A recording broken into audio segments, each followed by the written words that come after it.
Surxondaryoda yo'l patrul xizmati xodimlari va 3 nafar fuqaro o'rtasida janjal yuz berdi.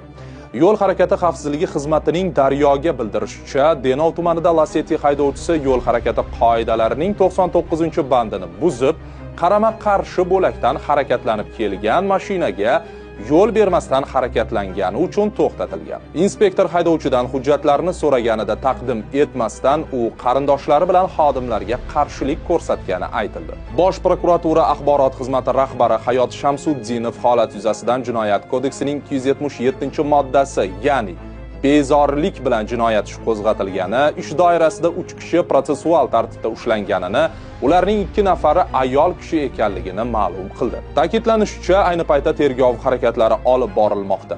Lacetti esa jarima maydoniga joylashtirilgan.